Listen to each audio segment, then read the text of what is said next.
Hello, Assalamualaikum. Apa khabar semua? Saya rasa anda sedang menonton channel saya. Saya nak bagi review. Just kita nak sembang-sembang lah tentang barang yang saya beli, iaitu AirPods Max. Adakah ianya berbaloi?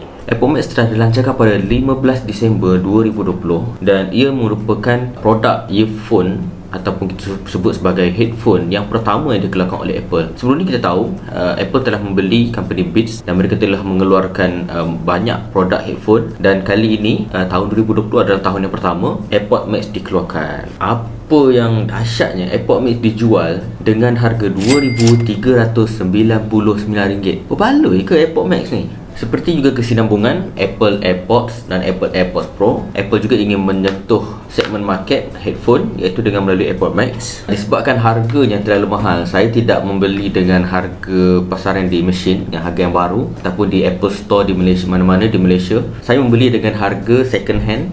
Saya beli di Carousel dan di Mudah. Saya dapat nego dengan harga yang rendah lah. Saya dapat dengan harga RM1,500. Kalau ikut standard market adalah harga lebih kurang dalam RM1,700. Saya memang suka untuk beli barang-barang second ni, bergantung kepada saya punya preference lah. Jika saya suka baru, saya akan beli baru lah, tengok pada keadaan produk. Pada mulanya saya rasa hype lah dengan produk AirPods Max ni, tapi ada beberapa masalah yang saya tak berapa nak suka. Yang pertama, AirPods Max ni dia adalah headphone, of course dia besar, tapi dia tidaklah seberapa selesa yang anda harapkan. Sebab apa? Kebanyakan headphone dibuat daripada plastik. AirPods Max ni dibuat daripada besi aluminium ataupun steel, dan ia menyebabkan kita punya kepala kita ni, kita boleh rasa lah dia punya berat dia. Saya biasa gunakan AirPods Max ni sewaktu saya menonton Netflix, waktu saya membuat kerja. Untuk masa yang singkat saya rasa okey lah, saya rasa tak ada masalah. Tapi untuk masa yang lama saya dapat rasakan dia punya berat je, dan saya rasa sangat tak selesa. Secara peribadinya saya lebih suka menggunakan AirPods Pro berbanding dengan AirPods Max, sebab ianya terasa lebih ringan, jauh lebih portable. Tidak seperti AirPods Max yang very chunky, very besar, susah nak dibawa. Itulah problem dia, agak berat dan sangat tak selesa untuk saya gunakan. Yang kedua, ada yang review dan komen tentang ketidakupayaan Apple untuk menyediakan audio jack. Sebab kebanyakan orang menggunakan headphone untuk tujuan audio, untuk tujuan editing. Tapi personally saya bukanlah orang yang macam tu, jadi saya tak expected sangatlah untuk gunakan wire. Bagi saya pengalaman suara, sound experience saya lebih kurang je, tak ada beza sangat. In term of quality, bagi saya tiada perbezaan yang ketara, dan saya jauh-jauh lebih suka daripada menggunakan AirPods Pro. Yang seterusnya, AirPods Max case.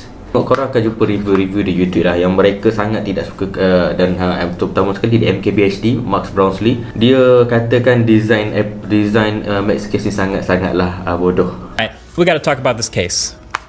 This stupid case. I hate everything about this. Kalau korang nak tahu, korang hanya boleh turn off tutup AirPods Max ni hanya bila anda masukkan di dalam case ni. Kalau korang tak masuk dalam case ni, korang tak boleh off, dan dia akan sentiasa dalam keadaan ultra low power mode, dan kalau tempoh lama dia akan matilah. Tapi kalau anda simpan dia dalam case, dia tak akan mati. Bayangkan anda perlu bawa benda ni dalam keadaan tak convenient dan tak selesa. Saya sangat tak berapa suka lah. Dan adakah berbaloi ianya dibeli? Saya adalah seorang yang peminat Apple, so saya suka semua barang-barang Apple. Saya pakai Apple Watch, saya juga pakai iPad mini saya ada, iPad Pro saya ada, MacBook Air Pro pun saya ada, dan saya memang peminat setia produk-produk Apple. Tapi bagi saya AirPods Max ni tidak berbaloi untuk beli, dan saya rasa saya mengambil langkah bijak dengan membelinya dengan harga second hand. Lepas tu saya tak banyak guna sangat lah. Even saya guna untuk editing video pun saya tak berapa menggunakan sangat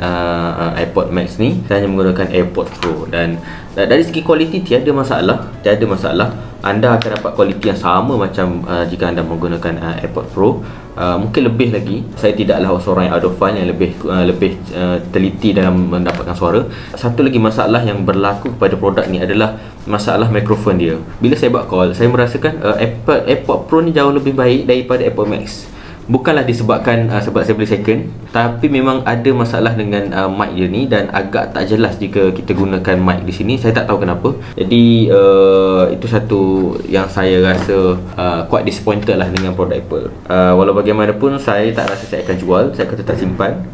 Jika saya perlukan duit, mungkin saya akan jual. Dan memang saya tak gunakan, saya hanya guna sebagai display sahajalah. Dan jika kadang-kadang saya nak guna hanya untuk suka-suka, saya akan gunakan dengan MacBook saya. Tapi most of the time bagi saya jauh lebih berbaloi jika anda beli AirPods Pro lagi. Okey, jika anda ada budget limited, saya rasa lebih baik anda ambil AirPods Pro. Ianya portable, mudah dibawa, harga yang lebih murah, kualiti yang sama lebih kurang, mempunyai mic yang agak baik. Dan satu lagi, bayangkan korang beli dengan harga 2,399 ni. Saya tak tahu, kalau saya tak ada function, tak jumpa function dia ke apa ke, tapi korang hanya boleh charge secara wire je, anda tak boleh charge secara wireless. Tapi kalau yang iPods Pro ni, korang boleh charge wire, korang boleh charge secara wireless pun boleh.